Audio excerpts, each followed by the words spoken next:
My name is Beyoncé. Before wealth, before revenge, before headlines across London and Singapore business blogs, I was just a woman running late every day and drinking too much coffee. I met Shakur in a bookstore cafe in Toronto. He wasn't handsome in a loud way. He was quiet, the kind of man you noticed slowly.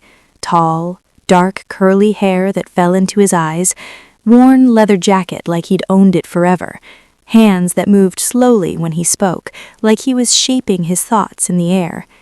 He looked up when I dropped my bag, and smiled. Not the kind of smile that tries to impress, the kind that feels like home.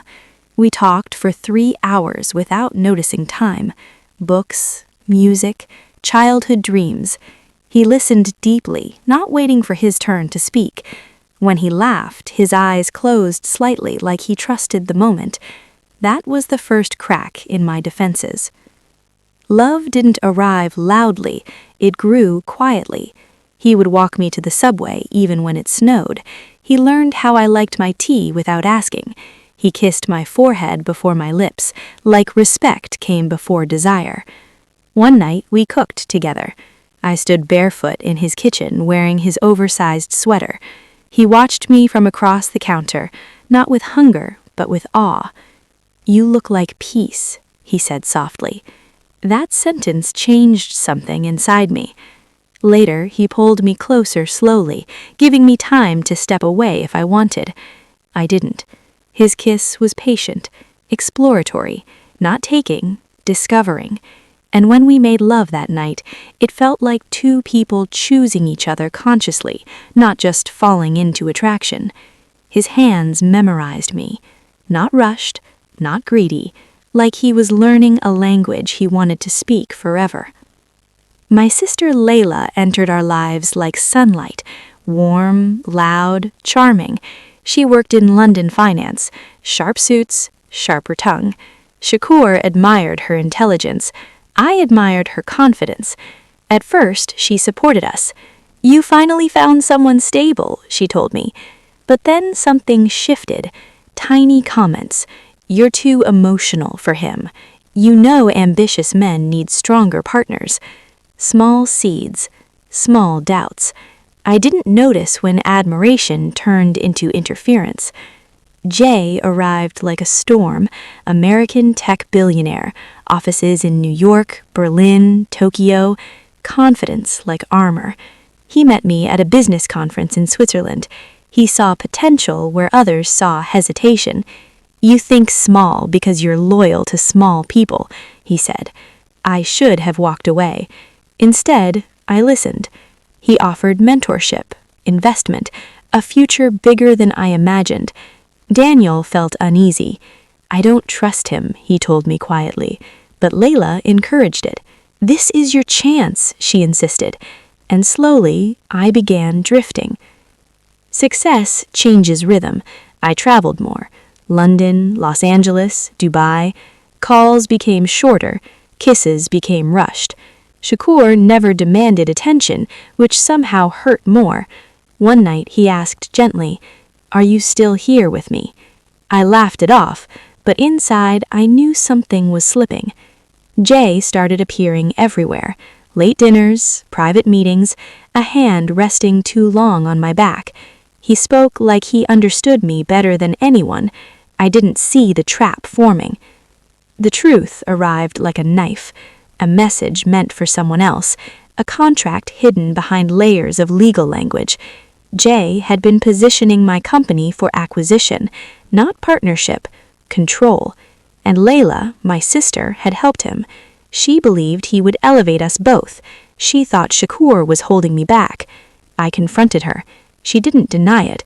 "I'm protecting your future," she said calmly. That sentence shattered me more than betrayal itself. Shakur discovered everything before I told him.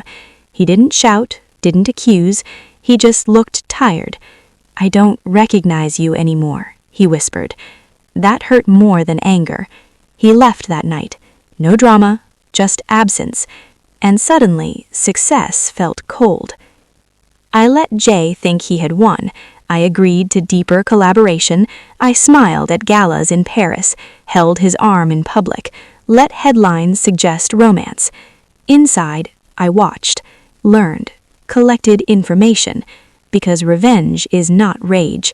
Revenge is patience sharpened into precision. Jay proposed 6 months later, publicly. Flashbulbs, applause. I said yes. Layla cried with pride. Investors celebrated the power couple. Nobody noticed my hands were steady, too steady. Guests flew from America, Germany, the United Kingdom. Music echoed through marble halls, and Shakur stood silently at the back. I had invited him secretly because he deserved to witness the truth. When the vows finished, everything began. During the reception, I activated the final clause Jay had overlooked. Control shifted instantly. His assets tied to the merger transferred into my holding structure. The same strategy he once used against smaller companies, except this time, he was the target. Screens lit up. Announcements rolled. Investors turned. Whispers spread like wildfire. Jay realized slowly, then all at once. "You planned this," he said, voice shaking. I smiled gently. "You taught me how." I didn't destroy him for betrayal alone. I destroyed him because he tried to erase Shakur, the man who loved me before ambition, because he convinced my sister that love was weakness, because he believed people were assets to acquire, and I wanted him to feel what it meant to lose control.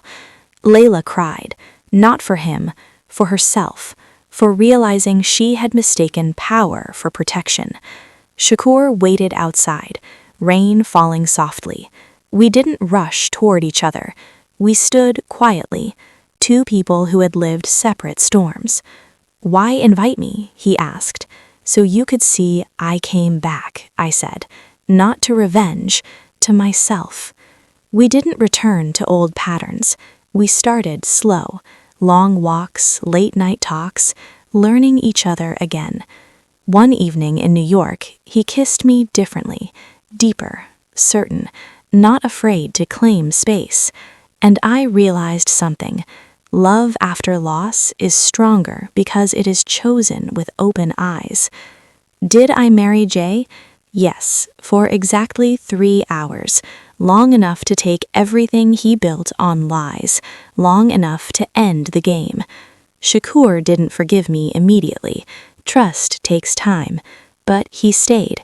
We rebuilt slowly, and 1 year later, in a small ceremony overlooking the sea, no cameras, no investors, I married the man who never tried to own me. The revenge ended. The love remained. And sometimes, the most brutal revenge is not destruction. It is becoming impossible to control.